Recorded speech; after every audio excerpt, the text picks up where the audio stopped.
Ante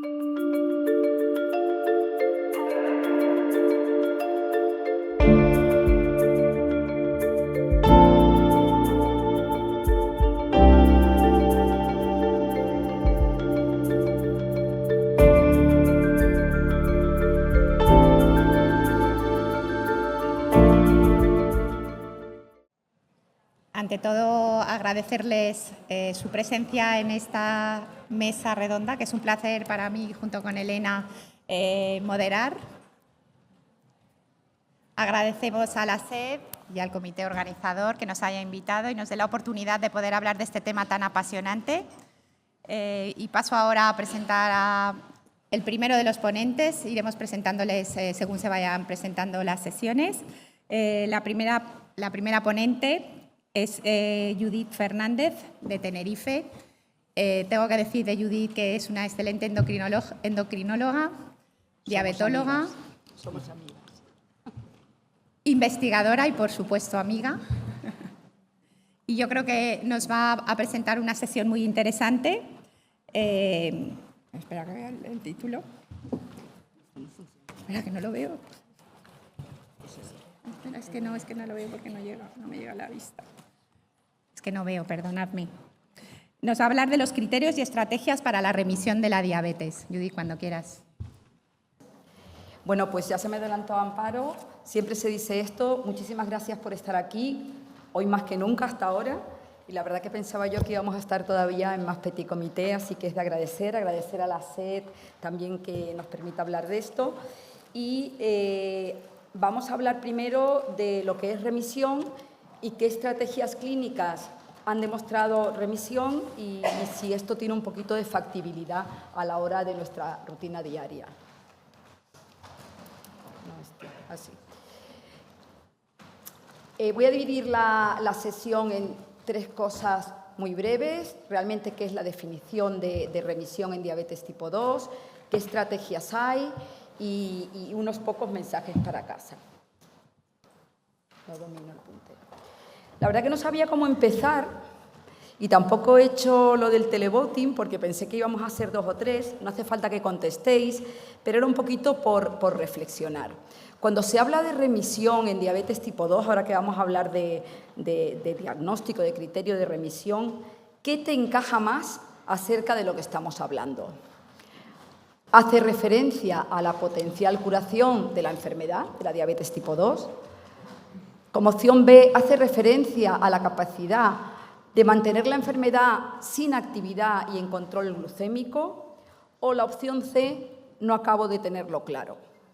No os voy a preguntar mano en alto. Yo sé que en la SED el público es heterogéneo, residentes pequeños, enfermería, gente muy buena, pero la verdad que si alguien no lo tiene claro, tiene toda la razón del mundo. Remisión es un concepto teórico basado en, sobre todo, consenso de expertos, con lo cual es revisable y se está revisando. El criterio que hay en este momento es que es la capacidad que tenemos de poner a las personas con diabetes tipo 2 a través de unas intervenciones robustas en normoglucemia y que esta normoglucemia se mantiene después de esa intervención y después de que retiremos los fármacos que controlan la diabetes.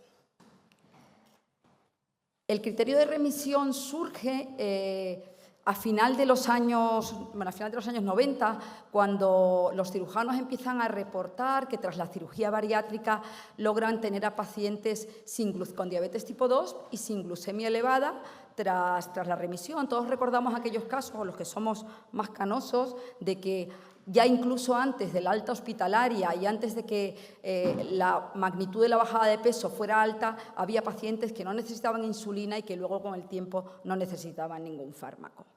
La Asociación Americana de Diabetes revisa este concepto, puesto que en ese momento se habla de cura y no se puede curar una enfermedad crónica que es multifactorial y que además no conocemos todos los mecanismos fisiopatológicos, porque deberíamos actuar sobre todo los mecanismos para que eso curara.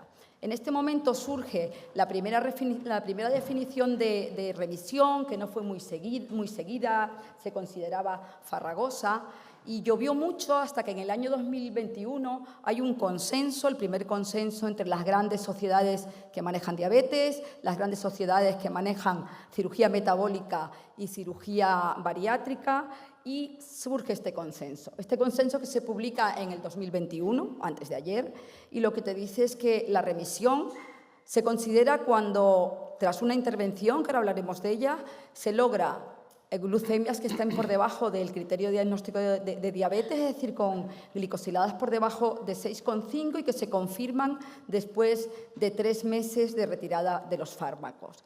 Hablan también de la posibilidad de, en vez de utilizar glicosilada, utilizar los datos de glucometría.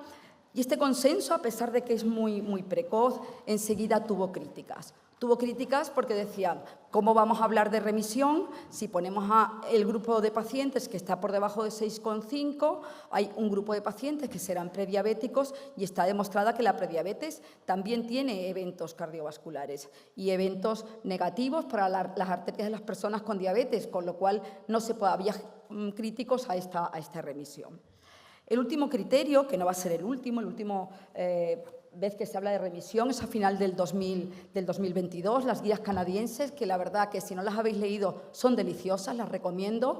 Están muy bien estructuradas y ellos dicen que se puede considerar remisión cuando tras una intervención y después de 3 meses de retirados los fármacos que regulan la glucemia, no hay criterios diagnósticos de diabetes. La dividen en 2 grupos, la remisión a prediabetes y la remisión a diabetes, que la glucemia tiene que estar normal. Y hablan de posibilidad de recidiva. La diabetes es una enfermedad crónica, básicamente debida a alteración en la funcionalidad del islote. La hiperglucemia lleva por múltiples vías, como todos conocemos. Es verdad que el principal driver de la prevalencia de diabetes tipo 2 es la obesidad, pero obesidad y diabetes no es lo mismo y necesitamos que haya lesión del islote para que haya la enfermedad. Casi todas las estrategias están basadas que han logrado remisión en la bajada de peso, en grandes magnitudes de la bajada de peso, pero la enfermedad tiene que también ser controlada en cuanto a la funcionalidad del islote. Cuando revisamos todos estos consensos, las revisiones metódicas, hay mucho problema en cuanto a la literatura, hay diferentes puntos de corte para hablar de remisión, hay diferentes tiempos para evaluarlo, a veces son estudios unicéntricos, a veces son pequeños. Los mejores estudios son sobre todo los referidos a la cirugía y algunos son antiguos.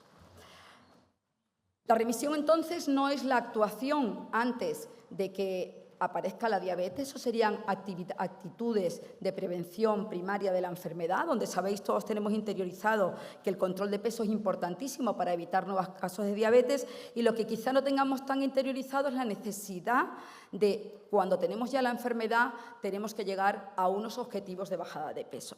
La remisión hace referencia, no hay puntero, ¿no?, a ese periodo de tiempo justo después del debut de la enfermedad, donde hay una ventana de actuación que puede llevar al individuo a normoglucemia, nunca a curación, ya que hay muchos individuos que alcanzan esa normoglucemia tras retirada de los fármacos para el control de la diabetes y, sin embargo, vuelve a haber recidiva. Un pequeño porcentaje lo maneja. Las recidividas, cuanto más tiempo de evolución, más vamos a poderlas detectar. Este es un poco los datos del consenso, que es un consenso de expertos, igual que se ha revisado hasta ahora. Los datos que vayan saliendo nos van a permitir hablar en esta mesa un poco más adelante con posiblemente nuevas evidencias clínicas. El perfil clínico de la persona que tiene probabilidad de remitir su diabetes tipo 2 es en teoría fácilmente identificable.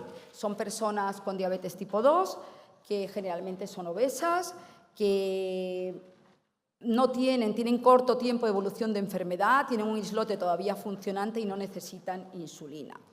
Sin embargo, de ese gran número de personas que son capaces teóricamente de entrar en remisión, solamente entran unos pocos y muchos de ellos recidiva. Tenemos ahora la charla de medicina, la sesión de clausura sobre medicina de precisión, y yo creo que la medicina de precisión nos va a ayudar a los clínicos a poder estratificar dentro de este gran grupo de perfil clínico aquellos que realmente sean capaces de obtener la remisión. ¿Qué estrategias tenemos para la remisión en diabetes tipo 2? ¿Qué intervenciones clínicas? Pues se basan en 3 grandes grupos de herramientas. Primero, la cirugía. Segundo, los medidos de estilo de vida, pues un poquito modificados. Y qué sabemos de los fármacos para el control de la glucemia. Todos sabemos que la cirugía bariátrica es una opción terapéutica para las personas que tienen obesidad, tengan o no tengan diabetes. De hecho, es la herramienta más potente para disminuir peso y para mantener esa pérdida de peso a largo plazo. Los procedimientos bariátricos son muchos. En estos momentos, la gastrectomía vertical y el bypass gástrico en Iderrux y sus variantes son los procedimientos más realizados. Podríamos considerarlos como los gold estándar. La cirugía bariátrica en precisión tiene los estudios con una N más grande de pacientes y quizá los más robustos, a pesar de que algunos son antiguos, y vamos a comentarlos rápidamente. En primer lugar, está demostrado que las tasas de remisión cuando una persona con obesidad y diabetes de corto tiempo de evolución y sin necesidad de insulina entra en remisión es superior con las técnicas quirúrgicas que con el tratamiento convencional. Aquí hay una crítica, puesto que el tratamiento convencional de la mayoría de los estudios de los que ahora tenemos metaanálisis no es homogéneamente definido. En algunos estudios dicen una cosa, en otros otra. En general, el tratamiento convencional habla de medida de estilo de vida más menos algún fármaco, no de los nuevos fármacos, sino de los clásicos, y son los que luego se retiran. Pero en general los estudios es mucho más potente porque la magnitud de bajada de peso es mayor. Cuando se comparan las 2 grandes técnicas, en general la gastrectomía, el bypass gástrico es más potente para inducir remisión con esas tasas tan variables que veis ahí, frente a la gastrectomía vertical. Cuando pasa el tiempo, a partir del año, esas diferencias se igualan. Cuando además uno mira qué tengo que buscar, a qué paciente tengo que elegir para entrar en remisión. Bueno, pues datos con índice de masa menor de 35, no hay nada sólido, deberían haber estudios para poder dar algún tipo de recomendación. Pues cuando queremos buscar factores predictores de remisión, vemos que hay 2 grandes cosas, uno dependiente de la diabetes y otro dependiente del propio paciente o la obesidad. Tiempo corto de evolución, que ya lo hemos dicho, glicadas que no estén muy altas, pacientes sin insulina, pacientes sin complicaciones. De hecho, la medición del péptido C y de anticuerpos en muchos grupos lo tienen como rutinario antes de decidir la cirugía, sobre todo metabólica. Estos son un poco más conocidos, pero sabemos que los que más entran en remisión son si la persona es joven, si tiene un menor perímetro de cintura y si además la obesidad no es tan intensa. Esto podría parecer contradictorio a lo que pensamos, ¿no? Son aquellas cirugías que están como en fases menos avanzadas y aquellas diabetes que están en fases menos evolucionadas las que mejores van a responder. Los factores predictores de recidiva, lo veis ahí, largo tiempo de evolución de diabetes, muchos fármacos para el control glucémico, otra vez el funcionamiento del islote antes de la cirugía y el realizar el Iderrux frente a la SLIP predicen menos la recidiva. ¿Qué tenemos de remisión de diabetes tipo 2 y dietoterapia? A ver, solo hay datos sólidos en estudios prospectivos de cuatro estudios y de ellos nos vamos a quedar con 2. El DIRECT, que todos lo conocéis, vamos a dar una pincelada. El DIADEM, que es básicamente como el DIRECT pero en otros grupos étnicos. El UTAR y el LUCAHEAD. Estos 2 últimos normalmente no se deberían incluir a la hora de dar como ciertas recomendaciones no nos dan evidencias sólidas porque el UTAR, que es un estudio muy bueno, es unicéntrico y el objetivo de remisión no era un objetivo primario sino secundario, demostraba que las personas que hacían un ejercicio estructurado muy intensivo y además combinado aeróbico y anaeróbico lograban más tasas de remisión. Había mucha pérdida en el seguimiento, el estudio le faltaba solidez metodológica, con lo cual en general en los últimos consensos no se tiene en cuenta para dar las recomendaciones. El LUCAHEAD yo creo que fue una decepción para todos, en todos los sentidos, lo seguimos nombrando porque es un estudio muy bien diseñado. Sabéis que el endpoint primario era eventos y muerte cardiovascular, que no lo logró. Hay un pequeño subgrupo de pacientes que logran con unas medidas de estilo de vida relativamente convencionales, pero con mucho seguimiento, con refuerzo, con apoyo, pérdidas un poquito más grandes de peso, en torno al 10%. Y bueno, en ese subgrupo parecía que esos pacientes podían tener un poco más de remisión. No es una evidencia clara. El que más evidencia nos dan es los dos primeros, que los conocéis perfectamente. Sabéis que es en personas con diabetes tipo 2, de muy corto tiempo de evolución. Es un estudio realizado además en el entorno de la asistencia primaria y de la medicina de familia, donde ponen a las personas con diabetes tipo 2 de esas características, que además no tienen insulina, en un tratamiento dietético específico y que no es el habitual en nuestras consultas. Un tratamiento a base de una dieta de muy bajas calorías, que además lleva el reemplazo de muchas sustituciones, y esto hizo que al primer año pues cerca del 50% de las personas que llevaban este tipo de medicación, que además medicación nutricional que necesitaba mucho refuerzo, va acompañado también de otras medidas, pues entrará en remisión.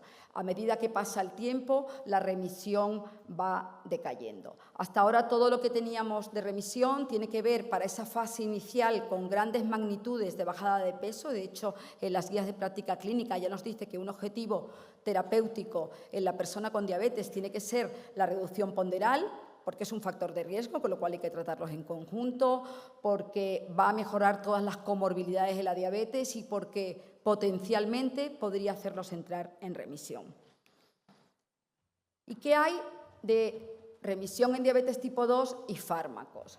Pues mirar, no hay suficiente evidencia de que haya un fármaco que sea capaz de cumplir esas características que hemos dicho.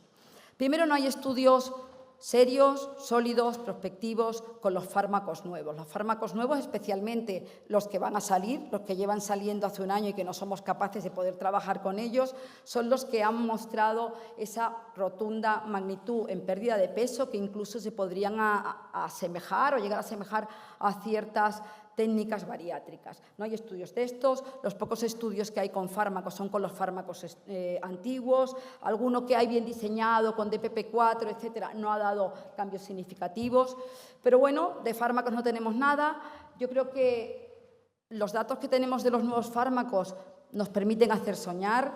No tenemos datos sólidos en cuanto a funcionalidad del islote ni con los nuevos fármacos ni con los viejos, pero sí que tenemos datos muy rotundos en cuanto a peso. Esta foto que veis aquí la cogí de la ADA del año pasado porque una imagen vale más que mil palabras. Nos encantaban los GLP-1 y de repente semaglutida, especialmente semaglutida a dosis altas, se ha comido todo el terreno. Ha venido o va a venir la tirzepatide, que es ese agonista dual que también conocemos, de agonista del receptor de GLP-1 y de GIP, y parece que ha barrido todo lo anterior, y la próxima ola que venga posiblemente nos dé pues muchas alegrías. Yo creo que podíamos soñar con diseñar estudios de remisión con estos fármacos, podíamos soñar con que se hicieran, con participar en ellos y discutir aquí qué es lo que pasa. Estos son los datos de tirzepatide en diabetes, que de los nuevos es los que tenemos aquí en marcha. Y bueno, lo que nos está diciendo este estudio, esto es un fase 3, no es un estudio de remisión, donde simplemente se compara head to head la semaglutida a dosis baja, la de 1.0, el Ozempic, frente a tirzepatide, y vemos que incluso en las dosis altas de tirzepatide hasta la mitad de la población alcanza rangos de normoglucemia. Por eso, bueno, pues nos puede permitir soñar, plantearnos una prueba de concepto de si esto funciona en estudios prospectivos. También hay algún dato, todo en estudios muy aleatorizados, todavía observacionales, en cuanto a la tecnología, cómo puede reforzar todas estas intervenciones que estamos haciendo. Porque cuando hacemos las intervenciones están y en el criterio te dicen retirar los fármacos. Cuando hacemos la intervención de la cirugía bariátrica, no retiramos la cirugía bariátrica, retiramos otros fármacos, la mayoría de los estudios con fármacos antiguos, que ya no los necesitamos para controlar la glucemia, pero ahora tenemos fármacos que los utilizamos para algo más que controlar la glucemia. Sí, ya acabo. Todas las estrategias de remisión necesitan refuerzo. La remisión, como la propia diabetes, es un viaje, hay que reforzarla y ponerla en puntos. ¿Qué mensaje me llevo para casa? Bueno, pues que hay posibilidad de que las personas con diabetes tipo 2 intervenimos de forma temprana y contundente, y en estos momentos los datos que tenemos es intervenciones sobre el peso, entren en remisión, solamente unos pocos de ellos la mantendrán, ¿vale? La remisión a largo plazo es la que nos queda por contestar, porque a medida que pasa el tiempo bajan las tasas de remisión. Y bueno, dentro de las estrategias, la cirugía bariátrica es la más potente y a pesar de ello hay recidiva, y dentro de los planes dietéticos la dieta muy baja en calorías con sustitución parcial de alimentos como el estudio DIRECT, y que aunque hay remisión en ese pequeño porcentaje de pacientes, tenemos que seguir haciendo nuestro tratamiento basado en los estándares actuales que no son contradictorios con la remisión. Tenemos que centrarnos en el paciente, algún paciente vendrá y en esa conversación con ellos tenemos que explicarle lo que es remisión y qué datos tenemos.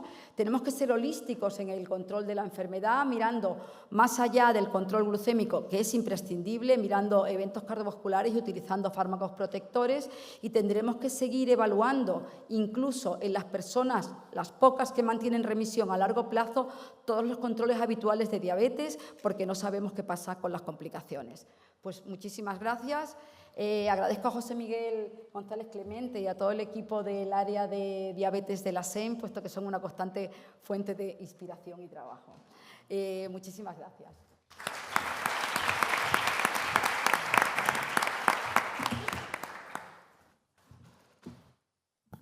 Bien, pasamos a la segunda ponencia. El doctor Antonio Camargo García, investigador del Grupo de Nutrigenómica del Instituto Maimónides de Investigación Biomédica de Córdoba, que está adscrito a la Unidad de Medicina Interna del Hospital Reina Sofía. Él nos va a hablar de los mecanismos que están implicados en la remisión de diabetes tipo 2. Muy bien, muchas gracias. En primer lugar, querría agradecer al comité organizador haberme invitado a dar esta charla, en la que efectivamente pues voy a hablar de una serie de mecanismos que están asociados a la remisión de diabetes. No tengo conflictos de intereses con lo que voy a contar a continuación. Y bueno, había incluido esta diapositiva para de una forma enfatizar la importancia de la diabetes, pero ante esta audiencia pues sobra porque de todo es conocido la importancia que tiene la diabetes. En primer lugar, decir que la insulina, además de promover el uso de la glucosa, también hace que se almacene como forma de energía, actuando como induciendo la síntesis de triglicéridos a nivel de tejido adiposo, inhibiendo la glicogénesis, la lipólisis, la gluconeogénesis, de manera que ante una situación de sobrecarga energética, un balance energético positivo que nos desencadena en obesidad, se considera que el fenómeno de resistencia a la insulina, o hay teorías que indican que el fenómeno de resistencia a la insulina es como un mecanismo de defensa para que esta acción de la insulina, junto con una sobrecarga energética, que como digo desencadena en obesidad, llena nuestros adipocitos de triglicéridos, de manera que se genera la hipertrofia de este adipocito y también en lo que en el músculo se induce la síntesis de triglicéridos y de glicógeno. Todo esto junto con también el componente de la inflamación de bajo grado asociada a obesidad, que genera a su vez también resistencia a insulina, y todo esto supeditado a la teoría de expandabilidad del tejido adiposo, que nos dice que una vez que el tejido adiposo se expande, llega el límite de expansión, que depende de cada individuo, se empieza a acumular lípidos de forma ectópica y que también son causa de los beneficios perjudiciales asociados a la obesidad, como es la resistencia a insulina y la potencial desarrollo de diabetes tipo 2.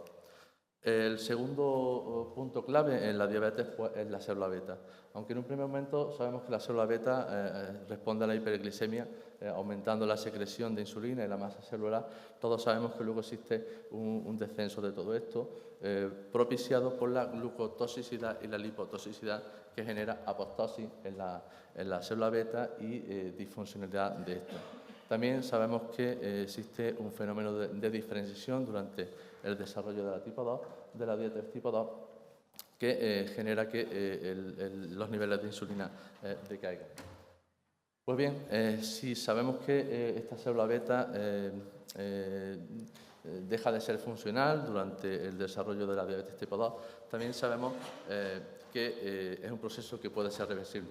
Aunque en el primer momento se pensaba que solamente la sensibilidad a la insulina era algo modificable, desde hace años se sabe que la funcionalidad de la célula beta se puede recuperar, al menos en las etapas tempranas del desarrollo de diabetes. También es posible conseguir la desdiferenciación de esta célula beta, que ya no produce insulina. De hecho, hay varios estudios que así lo demuestran, incluso un estudio en humanos en pacientes diabéticos de reciente diagnóstico, donde la administración de insulina produjo una cierta recuperación de la célula beta. Aunque podemos revertir, o la disfunción de la célula beta es reversible en cuanto a la disfunción y tal, a lo largo del desarrollo de la diabetes sabemos que en estadios tardíos ya esto parece que no es posible, o por lo menos no es posible en una cuantía suficiente, de manera que podemos hablar de un punto de no retorno en la disfunción de la célula beta, y que en etapas tempranas, simplemente con una pérdida de peso, pues se puede volver atrás y revertir. Bien, el protagonista principal para la remisión de la diabetes es la cirugía bariátrica, además del descenso de la ingesta de alimentos que acompaña a la cirugía, también la absorción de los nutrientes de estos alimentos se reduce, de manera que podemos hablar de una pérdida de peso, aunque sabemos, o sea, todo esto genera una pérdida de peso, aunque sabemos que los efectos beneficiosos, o sea, la remisión o la mejoría en cuanto a la homeostasis de glucosa, la mejora en cuanto a la secreción de insulina y la sensibilidad a la insulina, precede a la pérdida de peso. De hecho, la cirugía bariátrica genera o induce una reprogramación en diferentes órganos, como aumenta la liberación de incretina intestinal a nivel de intestino, reduce la gluconeogénesis, reduce la absorción de energía y también modifica la microbiota intestinal, que es especialmente importante, que al final de la charla veremos. A nivel de hígado se reduce la producción de glucosa y se reduce la lipogénesis. A nivel del cerebro, debido a una serie de señales que recibe, se reduce el apetito. A nivel del tejido adiposo, se reduce la inflamación del tejido adiposo, se reduce su contenido en triglicéridos y se aumenta la lipólisis. A nivel del tejido, tejido muscular, se aumenta la sensibilidad a la insulina. Toda esta serie de cambios son comunes entre la cirugía bariátrica y la restricción calórica, que supone una dieta hipocalórica con el fin de perder peso. De hecho, de alguna forma se puede pensar que la cirugía bariátrica y la pérdida de peso van a mejorar la sensibilidad a la insulina de forma similar, aunque si bien sabemos que en términos metabólicos y endocrinos una cirugía bariátrica produce una mayor elevación de incretina GLP-1 y de liberación del péptido YY.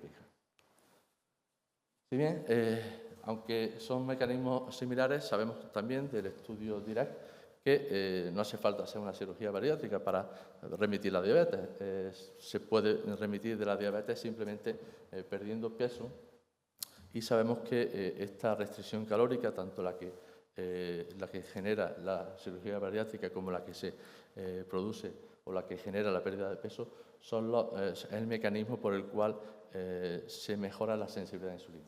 El estudio DIRECT mostró, como acaba de indicar también la ponente anterior, que se puede remitir de la diabetes simplemente perdiendo peso. En este estudio hubo una pérdida de peso en torno a 10 kilogramos.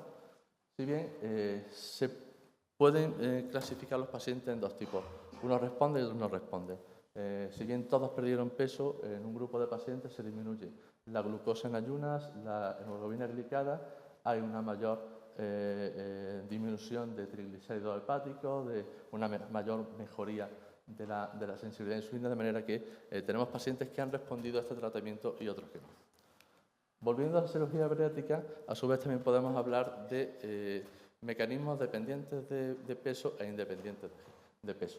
Si bien, como he dicho hace un momento, el déficit energético que supone tanto una cirugía bariátrica como una dieta hipocalórica son los responsables de la mejoría de la sensibilidad a la insulina, la pérdida de peso pues, genera una mejoría en la sensibilidad a la insulina más consistente. Y, de hecho, además de esta mejoría, una diferencia sería que la cirugía bariátrica sí que reduce la estatosis hepática de forma mucho más rápida que lo que sería la pérdida de peso. Si bien, si nos centramos ahora en los mecanismos que serían independientes de la pérdida de peso, pues fundamentalmente la cirugía bariátrica mejora la funcionalidad de la célula beta, existe una serie de cambios a nivel de hormonas que controlan nuestro metabolismo, un aumento de GLP-1, un aumento de péptido-YY y una disminución de lectina y de gliadina. Si bien estudios en modelos animales han mostrado que la lectina es esencial, o sea, que exista lectina es esencial para la eficacia de la cirugía bariátrica, aunque también sabemos que esta mejoría de la célula beta en cuanto a la homeostasis de glucosa, secreción de insulina, son mecanismos independientes de la pérdida de peso. Y bien, existe otra serie de mecanismos por los que podemos inducir la remisión de diabetes. De hecho, no tienen por qué conllevar una pérdida de peso. Como hemos visto anteriormente, muchos de los mecanismos del efecto de la cirugía bariátrica no depende de la pérdida de peso. En el estudio CardioPress, que es un estudio que hemos realizado en mi grupo de investigación de Córdoba, es un estudio de intervención donde 1.002 pacientes con enfermedad cardiovascular fueron aleatorizados para consumir 2 dietas. Se le hizo un seguimiento durante 7 años y para ver la eficacia de estas dietas en cuanto a la prevención secundaria de eventos cardiovasculares. Sin embargo, aprovechamos que al evaluar los pacientes al inicio del estudio, había 190 pacientes que eran diabéticos tipo 2 sin ningún tipo de tratamiento, de manera que siguieron estas dietas igual que el resto. Vimos en un seguimiento de 5 años que era posible que parte de estos pacientes remitieron su diabetes tras 5 años del consumo de estas dietas saludables, si bien sí que vimos diferencias en cuanto al criterio de diabetes según la ADA que cumplían para ser diabéticos al inicio del estudio. Aquí lo que vimos es que el consumo de dietas saludables, que podríamos encuadrarlo en modificación de hábitos de vida saludables, pues redujeron la resistencia a insulina hepática y mejoraron la sensibilidad a insulina y la funcionalidad de la célula beta. Si bien, llegado a este punto, ya hemos hablado de que hay pacientes que responden o no. De hecho, de los 190 pacientes que incluimos en este estudio CardioPress, DIRECT, lo bautizamos así en relación al estudio DIRECT, solamente 70 y tantos de los pacientes remitieron de la diabetes frente al resto que no lo hacían. Entonces, en este punto llegamos ya y incluimos nuevos protagonistas en este tema de la diabetes. Hablamos de los microRNA como moléculas que pueden de alguna forma modular la transcripción de genes, ya que se unen a las regiones 3' UTR de los ARN mensajeros y de alguna forma bloquean la traducción. Existen multitud de miRNAs, que algunos de ellos relacionados con la diabetes, con su desarrollo, algunos controlan la funcionalidad de la célula beta. Y bien, estos miRNAs nos permiten predecir qué pacientes se van a beneficiar del consumo de dietas saludables frente a la remisión de la diabetes. De hecho, cuando construimos modelos de predicción en base a ello, analizando el plasma, o sea, el contenido plasmático de estos miRNAs, podemos de alguna forma construir modelos matemáticos que nos permiten predecir qué pacientes diabéticos de reciente diagnóstico, antes de que empiecen con su medicación, pueden remitir de la diabetes sin necesidad de medicación, simplemente tomando dietas saludables, y cuáles no. Obviamente, nos estamos aproximando a lo que es la medicina personalizada. Y también, por último, comentar que la microbiota es otro de los actores principales en el tema de la diabetes. La microbiota intestinal actualmente se considera como un órgano metabólicamente un órgano totalmente integrado en la fisiología del huésped, que de alguna forma es el interlocutor entre la nutrición, el sistema inmune y el metabolismo. Pues bien, además del papel que se ha visto en el que puede contribuir la microbiota intestinal al desarrollo de diabetes, como puede afectar o de alguna forma contribuir a la inflamación de bajo grado que a su vez produce la resistencia a insulina, también a través de metabolitos derivados de la microbiota, como son los ácidos grasos de cadena corta, que inducen la liberación de GLP-1 y esta a su vez produce un efecto tanto de la reducción del apetito como de la mejora de la funcionalidad de la excreción de la célula de insulina por parte de la célula beta.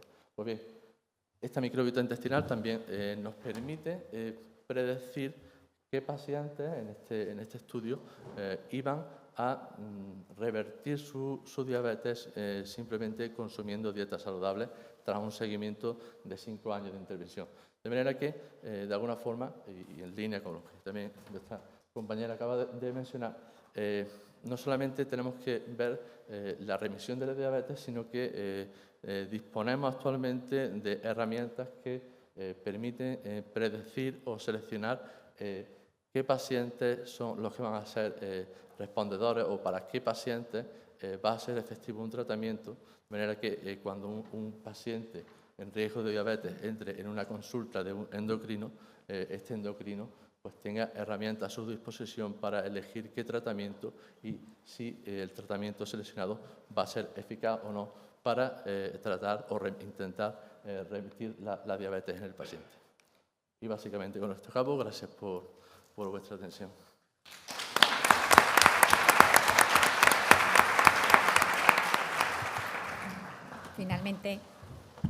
Vamos finalmente con la última ponencia, el doctor Botana, del Hospital de Lugo, Lucus Augusti. Bien. Está bien dicho, sí. Que nos va a hablar de qué ocurre después de la remisión con el resto de factores de riesgo cardiovascular. Adelante. Sí, bueno, pues nada. A modo de resumen, lo que ocurre con los factores, lo que tenemos que hacer con los factores de riesgo cardiovascular después de cuando tenemos la remisión de la diabetes es seguir manejándolos exactamente igual que los habíamos manejado antes de que remitiera. Voy a intentar justificar esto que acabo de decir. Bueno, por supuesto, muchas gracias a Amparo y Elena por la moderación, por la introducción y al Comité Científico por haberme invitado a participar en esta sesión. Estos son mis conflictos de interés. En este caso, para esta presentación no he tenido ninguno. Y aunque esto ya ha quedado claro, yo creo que merece la pena insistir en que hablamos de remisión y no de curación. La curación de la diabetes no es posible, de la diabetes tipo 2. Y esto yo lo justifico o lo argumento porque hay muchos factores patogénicos en la aparición de la diabetes tipo 2, pero uno de ellos es este que resalto aquí, que es la disminución de la masa de la célula beta. Las células beta, por lo menos por lo que sabemos en los seres humanos hasta ahora, no pueden reproducirse y volver a aparecer. Por lo tanto, una vez que tenemos desaparición de masa de célula beta, se queda así, es irreversible. Y cuando nosotros diagnosticamos la enfermedad, en el momento del diagnóstico de la enfermedad hay una pérdida de un 40 o 50% de la función de la célula beta, pero incluso un 60% de la pérdida de la masa total de células, de las células beta. De tal forma que cuando nosotros alcanzamos la remisión de la diabetes, dependiendo de la fase en la que consigamos esa remisión, si la remisión la conseguimos en unas fases iniciales del diagnóstico de la aparición de la diabetes, tenemos una parte de la diabetes que puede ser reversible, pero hay una parte que es irreversible y esta parte irreversible es progresiva. No podemos impedir que siga progresando el deterioro de la célula beta y la desaparición de células beta. E incluso en el contexto de la remisión de la diabetes, la función beta puede no estar completamente normalizada, que sería el componente reversible, pero puede no estar completamente normalizada. Y existe un deterioro progresivo de la célula beta que puede dar lugar a la pérdida de la remisión, lo que sucede con mucha frecuencia en las personas con diabetes, por lo que sabemos con la experiencia de la cirugía bariátrica.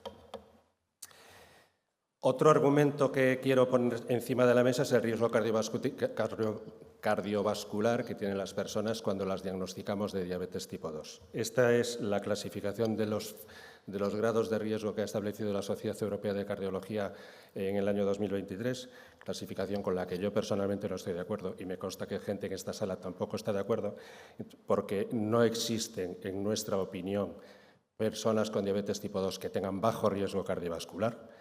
Las personas con diabetes tipo 2, en el mejor de los casos, tienen un riesgo cardiovascular moderado y no soy yo ni algunos de los que estamos aquí presentes los que lo defendemos, sino que también lo defienden, por ejemplo, bueno, estos son datos que conocemos y que no voy a centrarme en ellos porque no nos sobra el tiempo, pero esta reciente publicación del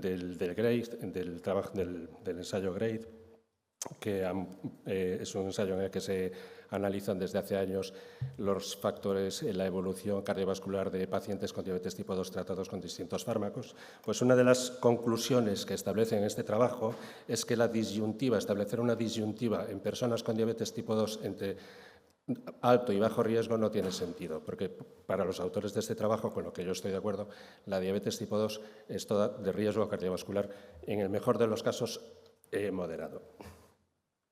Evidentemente, si conseguimos remisión de la diabetes tipo 2, mejoramos el pronóstico de las personas con diabetes, reduce el riesgo de complicaciones cardiovasculares y microvasculares, aumenta la esperanza de vida incluso porcentualmente más que la cirugía bariátrica, por ejemplo, en la que no se consigue la remisión de la diabetes.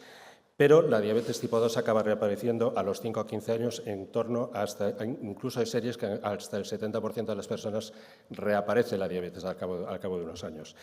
El riesgo de recaída, ya lo señaló Judith, creo, depende de la duración de la diabetes, del control glucémico, del número de hipoglucemiantes que estuviera usando la persona en el momento en el que se hizo la intervención y de la pérdida de peso que conseguimos, en este caso posoperatoria, pero bueno, aunque sea por otros métodos. El factor determinante probablemente sea el grado de pérdida de peso. Entonces, ¿qué es lo que tenemos que hacer, aparte de la glucemia, qué es lo que tenemos que hacer con los otros factores, o qué sucede con los otros factores de riesgo cardiovascular? Me voy a centrar solamente en la dislipemia y en la hipertensión, porque son los dos únicos para los cuales nosotros tenemos fármacos eficaces. Hay otros factores de riesgo, como la esteatosis hepática u otras alteraciones para las cuales no tenemos fármacos y por eso no sabemos que mejoran con la remisión de la diabetes, pero no tenemos farmacología para ellos. En el caso de la dislipemia aparece mejora por mecanismos que no están totalmente esclarecidos. Se supone que hay modificaciones en el metabolismo y en la absorción de los lípidos, en el metabolismo de los ácidos biliares, en la microbiota intestinal, como veíamos hace un momento, en la regulación de las hormonas gastrointestinales.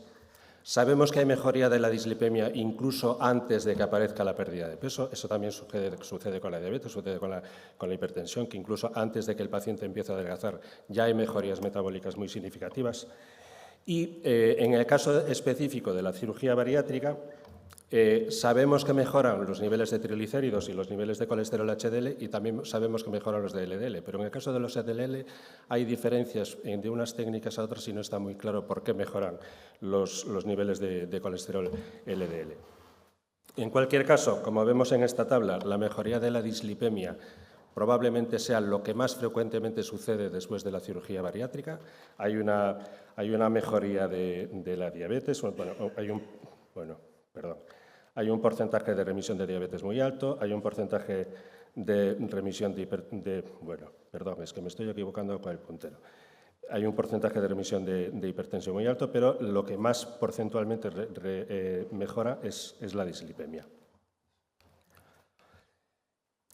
Y esto es casi generalizado independientemente de la estrategia que nosotros utilicemos para conseguir la pérdida de peso y la remisión, independientemente de la técnica quirúrgica que utilicemos, incluso en situaciones en las que se utilizan terapias como las dietas, etcétera, pues se consigue mejoría de la dislipemia, aunque existe un cierto grado de tendencia a que la dislipemia recidive, quizás no de forma tan intensa como el caso que veíamos de la diabetes, pero sí que existe una tendencia a que la dislipemia recidive. En el caso de la hipertensión, También sabemos que la hipertensión mejora de forma muy significativa cuando inducimos una pérdida de peso muy significativa coincidiendo con la diabetes, porque todos estos datos que estoy poniendo en realidad son datos generales de personas a las que se somete a cirugía bariátrica o de personas a las que se les somete a pérdidas de peso muy intensas, pero no específicos de personas en las que entra en remisión de diabetes, porque no hay apenas datos de lo que sucede con los factores de riesgo cardiovascular en las personas con diabetes que entran en remisión. Entonces, los datos que estoy poniendo son, en general, de personas a las que, además de la remisión de la diabetes, se induce también remisión de la dislipemia, de la hipertensión, etc. Estos son datos del estudio DIRECT, en los que en este estudio se veía que a medida que había una pérdida de peso significativa, los antihipertensivos empezaban a tener efectos secundarios, mareo, hipotensión, etc. Entonces, era necesario ir suspendiendo antihipertensivos a medida que avanzaba la pérdida de peso, lo cual significaba que la hipertensión estaba regresando. Estos son datos de cirugía bariátrica de uno de los grupos de Barcelona. En Barcelona, aparte de tener una experiencia altísima en cirugía bariátrica, nos la transmite muy bien con publicaciones de muy alto índice de impacto. Y en este caso, por ejemplo, vemos como la hipertensión remite, pero revierte, vuelve a aparecer, por lo menos en 1 de cada 5 pacientes al cabo de un año. Y uno de los factores más importantes, el factor más importante que influye en la reaparición de la hipertensión es el número de fármacos que el paciente estaba tomando cuando se sometió a la intervención. Cuantos más fármacos estuviera tomando, más probable es que la hipertensión reaparezca al cabo de un tiempo. Hay datos que también dicen que mejora la función renal en el caso de la cirugía bariátrica. El registro sueco nos dice que las personas en las que remite la hipertensión, la supervivencia es más alta que en las personas en las que no remite la hipertensión, pero insisto, estamos hablando de hipertensión, no de hipertensión en diabéticos, sino de hipertensión en general. Y si hablamos de factores de riesgo específicamente en las personas en las que remite la diabetes, pues sí que sabemos que prácticamente todos los factores de riesgo en las personas en las que remite la diabetes mediante cirugía bariátrica, prácticamente todos los factores mejoran de forma estadísticamente significativa cuando se compara con grupos de control. Si se hace en las personas en las que remite la diabetes, si se hace una valoración de la evolución del riesgo cardiovascular, pues también vemos que el riesgo cardiovascular mejora de forma significativa en las personas en las que remite la diabetes. Desde el punto de vista práctico, ¿qué tenemos que hacer con los factores de riesgo cardiovascular en las personas en las que remite la diabetes? Pues básicamente tenemos que seguir atendiendo a los mismos objetivos glucémicos que teníamos antes de la remisión. Lo que pasa es que mientras la persona está en remisión, pues esos objetivos se mantienen porque forma parte del criterio diagnóstico de la remisión. Tenemos que mantener unos objetivos ponderales porque si permitimos o si comprobamos que la persona recupera peso, lo cual no es nada raro, el riesgo de reaparición de la diabetes es mucho mayor. Tenemos que hacer un despistaje, como deberíamos hacer siempre en cualquier persona con diabetes, un despistaje de las complicaciones y del control de los factores de riesgo cardiovascular. Y, por supuesto, tenemos que mantener la protección cardiorrenal. El hecho de que una persona, la intervención que hagamos, le produzca una remisión de la diabetes no quiere decir que desaparezca la enfermedad renal crónica si ya estaba instaurada o que desaparezcan otras alteraciones que pueda el paciente tener, aunque mejoren, y por lo tanto puede ser necesario mantener fármacos con beneficio cardiorrenal, aunque la persona esté con la diabetes, con el azúcar bien controlado. Con respecto a la hipertensión, específicamente a corto plazo, como veíamos con el DIRECT y que también sabemos por la cirugía bariátrica, puede ser necesario reajustar la dosis de los antihipertensivos e incluso muchas veces hay que suspenderlos para evitar hipotensiones. Es importante tener cuidado con los diuréticos porque estas personas que se someten a cirugía bariátrica tienen un mayor riesgo de deshidratación, beben menos, se deshidratan más, entonces el diurético puede ser perjudicial. Tenemos que tener cuidado con el uso de los diuréticos y a largo plazo no es raro que las personas recurran en su hipertensión y, por lo tanto, tenemos que seguir vigilando las cifras de tensión arterial de forma permanente. En el caso de la dislipemia sucede un poco igual. Las recomendaciones generales son que tenemos que seguir vigilando a los pacientes de forma habitual, con sus controles habituales. Puede ser necesario reajustar la dosis de hipolipemiantes si el paciente se mantiene en objetivos de colesterol, de triglicéridos, etcétera. En algunos casos tenemos que tener especial cuidado, sobre todo en las personas que se operan de cirugía bariátrica con técnicas malabsortivas, porque puede haber un cambio en la farmacocinética de los fármacos que utilizamos. En esta gráfica, en esta tabla, por ejemplo, vemos cómo la atorvastatina puede aumentar la biodisponibilidad y todas las estatinas que tienen un metabolismo similar al de la atorvastatina puede aumentar la biodisponibilidad de la atorvastatina. El fenofibrato, por contra, no se modifica. El ácido acetilsalicílico aumenta su biodisponibilidad, pero no es necesario ajuste de dosis. En el caso de los anticoagulantes sí que tenemos que tener mucho cuidado. Y en el caso de los betabloqueantes también puede ser necesario un ajuste de la dosis y se recomienda como prioridad el uso del atenolol como primera elección de los betabloqueantes. Para concluir, la remisión de la diabetes no es una curación de la diabetes. Las personas que están en remisión de la diabetes siguen teniendo un riesgo cardiovascular aumentado, tanto de recidiva como de aparición de complicaciones cardiovasculares. El manejo debe tener en cuenta la necesidad de reajustar los fármacos que utilizamos para el control de estos factores y los objetivos a conseguir tienen que ser los mismos que en las personas que tienen diabetes sin remisión. Nada más. Gracias.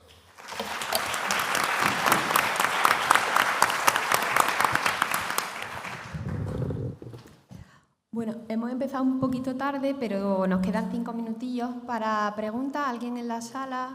¿Alguna pregunta, comentario? Por favor.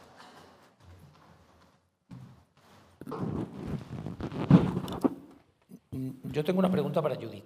Para ti, Judith. Yo te quería preguntar qué ventaja supone para un paciente estar en remisión sin fármacos hipoglucemiantes en comparación con aquel que está estrictamente bien controlado con aquellos fármacos que además le suponen ventajas en cuanto al pronóstico cardiovascular y de otro tipo. ¿Qué ventaja tiene estar en remisión frente a estar bien controlado? No acabo de entenderlo muy bien.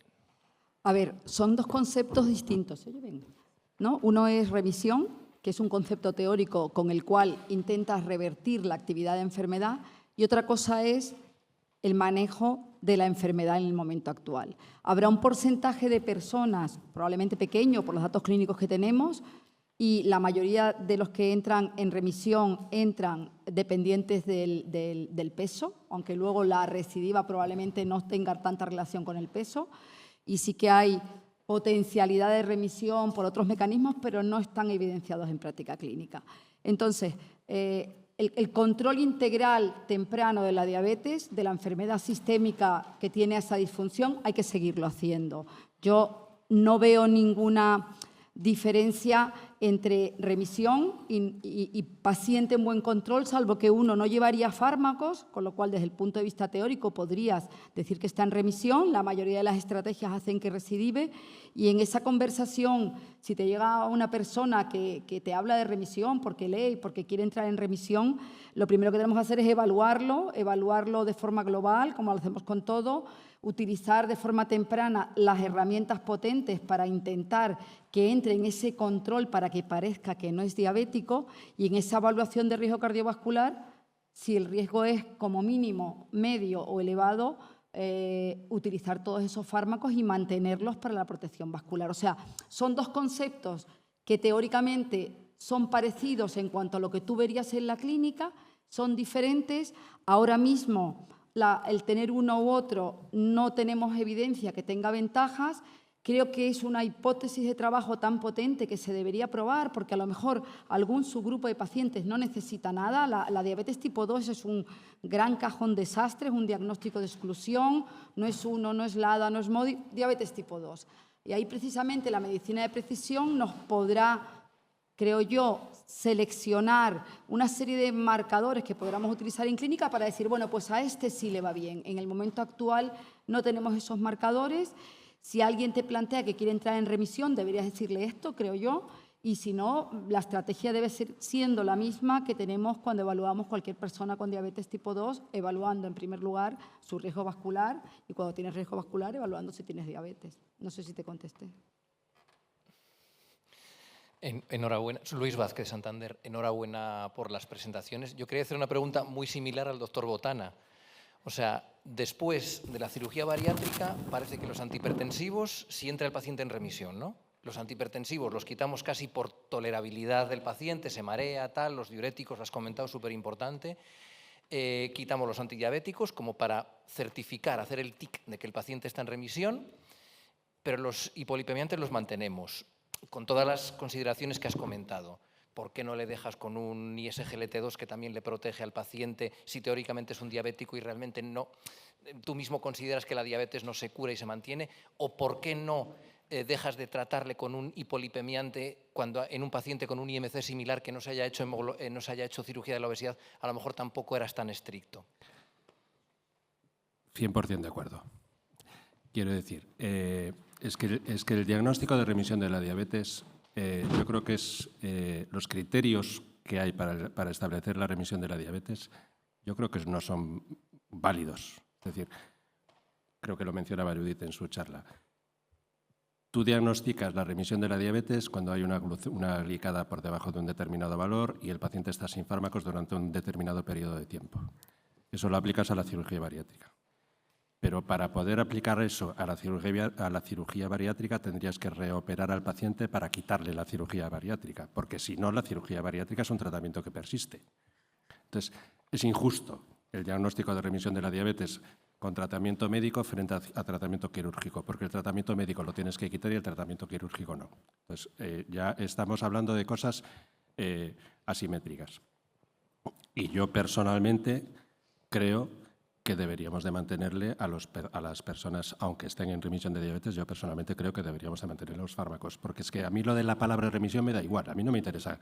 Yo no quiero que el paciente tenga remisión, yo creo que el paciente tenga mejor pronóstico cardiovascular. Y el pronóstico cardiovascular sabemos que lo mejoramos con determinados fármacos, aparte del control glucémico. Entonces, independientemente del grado de control glucémico, como dicen las guías, hay una serie de fármacos que mejoran el pronóstico cardiovascular y que se deben de utilizar. Es que el criterio de remisión es una cosa que surge hace mucho tiempo y que ahora incluso está cambiando. O sea, dependiendo de la guía que mires, aquí hemos puesto, por ejemplo, los consensos últimos, que son un poco los más conocidos, pero diferentes sociedades te dicen diferentes cosas. Yo creo que el concepto cambiará cuando seamos capaces de demostrar con otras herramientas nuevas que tenemos ahora y que no teníamos cuando empezó todo esto en los años 90 y veamos, por ejemplo, el DIRECT le ha pegado un bofetón a la cirugía bariátrica donde todos decíamos que bueno, las hormonas, las incretinas, que sí, pero el DIRECT simplemente hay bajada de peso, con cambios microhormonales también, pero lo que yo creo que el criterio de remisión probablemente se sigue discutiendo, cuando uno hace las revisiones de las guías se sigue discutiendo. La evidencia clínica de los estudios es un poquito parca porque hay mucha. Entonces, yo creo que el criterio cambiará y cambiará cuando seamos capaces de tener estudios con esos fármacos, porque todos sabemos que en ese control holístico, una vez que tienes al paciente controlado, ¿para qué le vas a retirar los fármacos? ¿Para qué sí o para qué no? Tendremos que tener evidencia con esos estudios y ahí es donde digo yo que la medicina personalizada a lo mejor te hace seleccionar a unos donde efectivamente no les haga falta determinadas herramientas, pero ahora no podemos decir ni una cosa ni otra. Hacemos la práctica clínica que los estándares de cuidado nos dicen y yo creo que es lo que hay que seguir haciendo. Y hay que tener claro cuando alguien viene a preguntar, pues, ¿qué le puedes ofrecer del otro? ¿No? Sí, bueno, no sé si hay más preguntas, pero si no, añadir. Ahora estamos hablando mucho de la tircepatida. El porcentaje altísimo de pacientes entran en normoglucemia con dosis X de tircepatida. Para poder ponerle el apellido de remisión le vamos a quitar la tircepatida para ver si aguanta 3 meses sin ella. Yo creo que no tiene sentido. Es decir, pues si está en normoglucemia, perfecto, mejor para él. Pero no sería bueno que tircepatide, surbodutide, todos ellos hicieran estudios de remisión para tener evidencia clínica, porque eso no es remisión, eso es meterlos en normoglucemia, con lo cual no le voy a retirar el fármaco. Pero es que a mí me da igual la remisión. Es que la remisión es un concepto teórico, pero desde el punto de vista práctico lo que tenemos que hacer es salvar a los pacientes, prolongar su vida y su calidad de vida. Claro, pero esos estudios te darían pie a poder contestar lo que nos ha dicho, lo que nos ha preguntado Ignacio, ¿qué aportan? Pues no sabemos, todo teórico, con lo cual sería bueno hacerlos. No sé, me encantaría. Bueno, yo quería preguntarle una cosa a Antonio. Nos han nombrado, habla un poquito de la microbiota en el desarrollo de la diabetes tipo 2. ¿Como diana terapéutica para la remisión se podría plantear? ¿Qué potencial le ve? Sí, desde luego. Actualmente la microbiota intestinal supone una diana terapéutica. No solamente se puede considerar como el interlocutor entre estrategias nutricionales para tratar algún tipo de enfermedad. Por ejemplo, en el tema de la diabetes podríamos utilizar la microbiota intestinal como diana terapéutica, en el sentido de que hay microorganismos y estudios que apuntan la relación entre la microbiota intestinal o alteraciones en la microbiota intestinal y el desarrollo de diabetes tipo 2. Obviamente es una diana terapéutica. Un ejemplo sería la bacteria Faecolobacterium prausnicis. Es una bacteria que normalmente aparece a niveles muy poco abundantes en pacientes diabéticos tipo 2. Un ejemplo del uso de la microbiota como herramienta terapéutica sería añadir esta bacteria en forma de probiótico a pacientes diabéticos tipo 2. Por ejemplo, esta bacteria produce ácidos grasos potencialmente un mecanismo sería a través de la producción. Esta bacteria produce ácidos grasos de cadena corta a partir de la fibra que tomamos en la dieta, y a través de estos ácidos grasos de cadena corta induce la liberación o aumenta la liberación de GLP-1. O sea, al final estamos entrando, modificando la microbiota intestinal, estamos entrando ya en los circuitos de remisión de diabetes o que vemos en otro tipo de estrategias como es la cirugía bariátrica. Bueno, pues estamos en tiempo. Agradecer a los ponentes el magnífico trabajo y damos por cerrada la mesa. Muchas gracias.